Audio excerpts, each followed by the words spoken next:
What's going on, everybody? And welcome back to Comic Breakdown. It has been a minute, but your boy is back, and we are diving right into it with One World Under Doom, issue number 1. Alright, gang, we've been out of here for a little bit. I think it's been about a month since I posted the last video, and I'll really get into detail about what's been going on and why I haven't been posting videos at the end of this one. But just know that we're getting back at it, we're diving back into comics, and we're kicking it all off right here with one of my favorite Marvel characters, Dr. Doom. And there's not much pretext you need to understand what's going on here. The title explains it all. Doom takes control of the world, now having the power of Sorcerer Supreme due to the events of Blood Hunt. Doctor Strange willingly gave over Sorcerer Supreme to Dr. Doom in an inevitable fate to end the excursion that was currently happening. But of course, Doom never gave that power back. And now, wielding the power of Sorcerer Supreme, Dr. Doom becomes Emperor Doom. Now, make sure you guys have subscribed to the channel, make sure that you like this video, and with that being said, let's dive into this breakdown.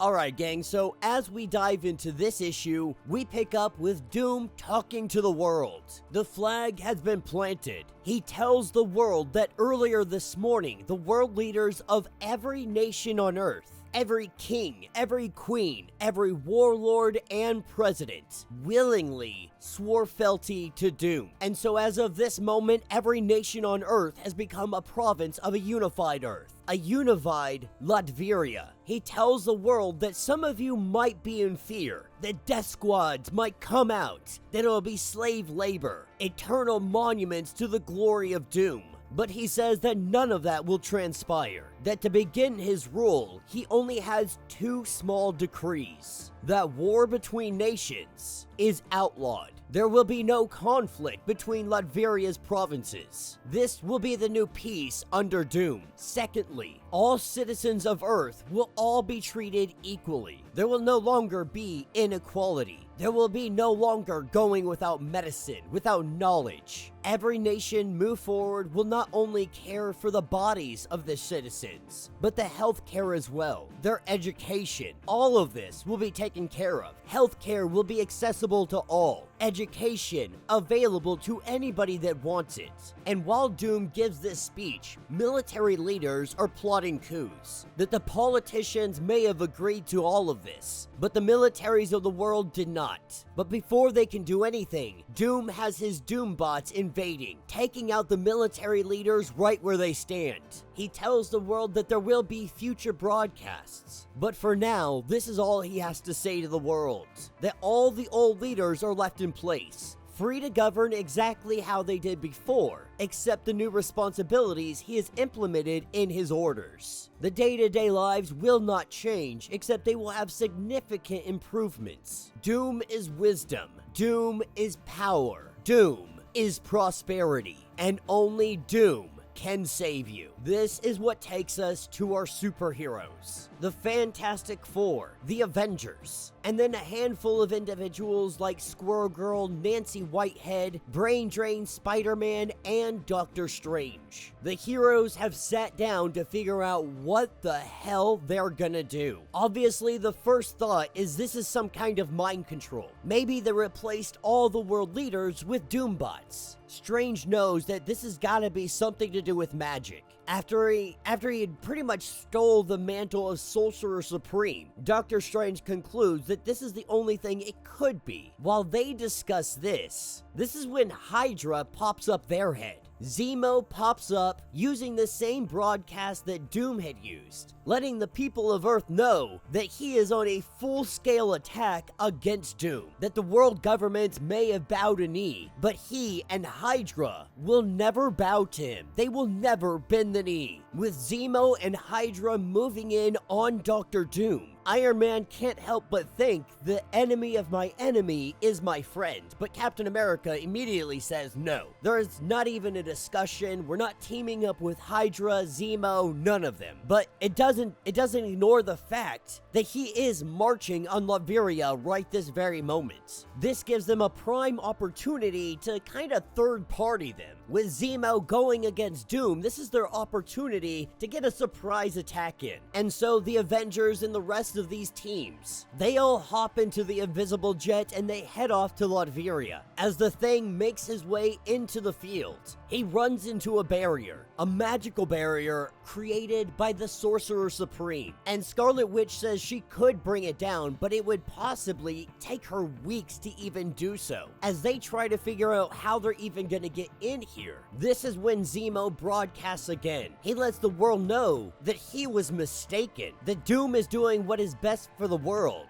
and Hydra has decided to join him. Doom demands schools and hospitals. Thus, Hydra will build them. Now, everybody at this point's like, this has got to be fake. There's no way in hell Zemo and Hydra bent the knee to Doom, that they're gonna be humanitarians now, that Zemo's gotta be under some kind of magical mind control, the same that's gotta be affecting world leaders, as they are able to detect the Hydra flying island, the city. It is flying nearby, so Captain Marvel suggests that they split up into different teams. One team tries to track down Doom, the other Zemo, as Sue works to really try to break through this barrier using equal and opposite wavelengths. She tries to get everybody inside, and shortly later, we pick up with Zemo, with the Avengers coming on board. Hydra begins to attack, and the Avengers do what they do best. They kick some Nazi ass. With our heroes able to break down the doors, they finally catch up with Zemo, going face to face with Captain America. Captain asks him, "What do you know of October 1st, 1945?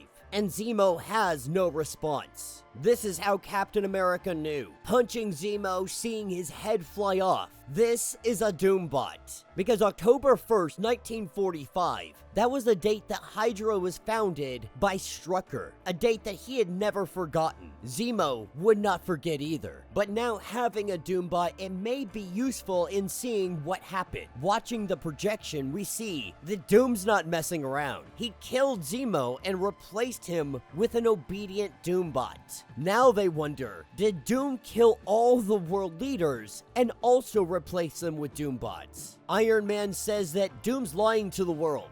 That's their first problem. He acts like he's changed things, or he's changed into a great leader, but he's trying to buy the people. It's all smoke and mirrors. Now they have the smoking gun, the proof they need. So Iron Man, with the help of Reed Richards, broadcasts to the world.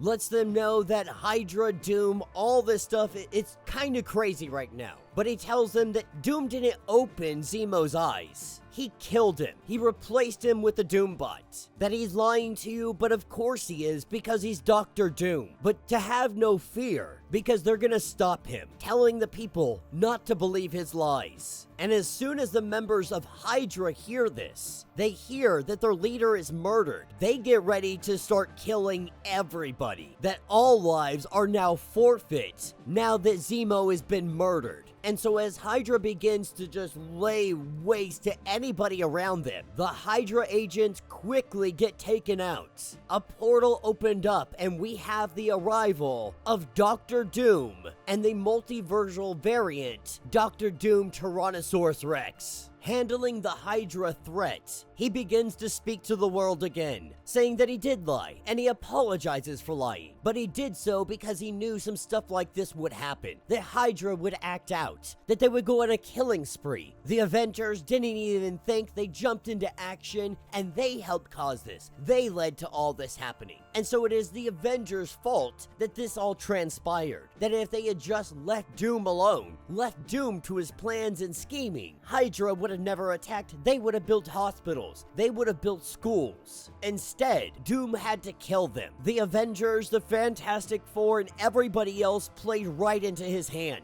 Doom knew this would happen. He knew that this would transpire. He let Hydra in. he let all of this happen. Doom tells the world that those so-called heroes were correct. This was the only chance to bend Hydra to useful ends. But now that is all dead by their hands. But he will clean up the mess. He will keep them all safe, all cared for, because Doom is wisdom. Doom is power. Doom is prosperity. And only Doom can save us. That will be the end of this issue.